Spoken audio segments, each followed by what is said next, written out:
Masalisiyan tayo.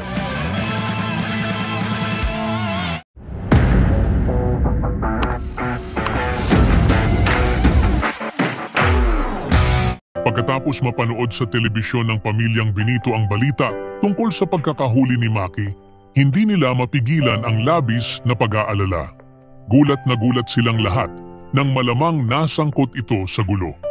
Tinanong ni Fatima si Gracia kung magkano kaya ang magiging piyansa para makalaya si Maki. Hindi maitago ni Gracia ang takot at pag-aalala at sagot niya, tiyak na malaki ang kailangang bayaran. Dahil dito, nakaisip si Paeng ng solusyon. Magnanakaw at manluloko na lang sila sa Quiapo para makakuha ng pera. Agad silang nagtungo sa Quiapo. Sama-sama ang buong pamilya para maghanap ng mabibiktima. Pinagmasdan nila ang paligid, naghahanap ng mga taong maaaring mapagkunan ng pera. Nagbigay ng ideya si Fatima na maghiwa-hiwalay sila upang mas marami silang makuha at mas mapabilis ang pagkolekta ng pera para sa piyansa. Samantala, matapos ang kanilang matagumpay na misyon, nagpasya si Tanggol na bumalik sa Quiapo upang tumulong sa komunidad. Nagdala siya ng malaking halaga ng pera na ipapamahagi sa mga tao.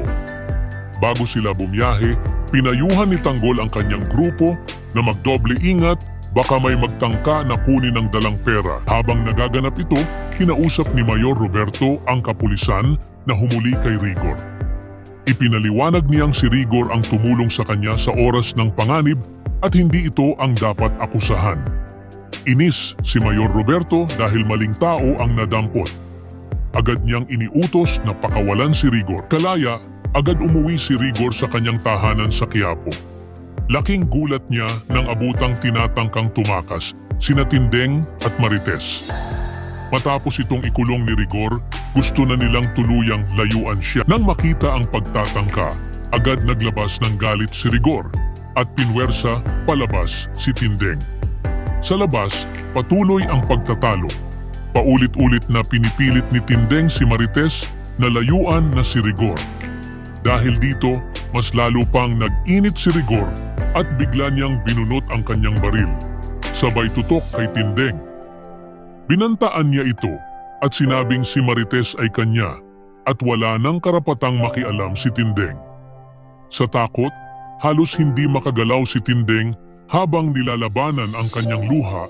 Tanging pag-asa niya ngayon ay maialis ang anak sa kadilimang kinasadlakan nito. Habang lalong lumalalim ang tensyon sa pagitan ng bawat karakter, mas umiigting din ang tunggalian ng tama at mali.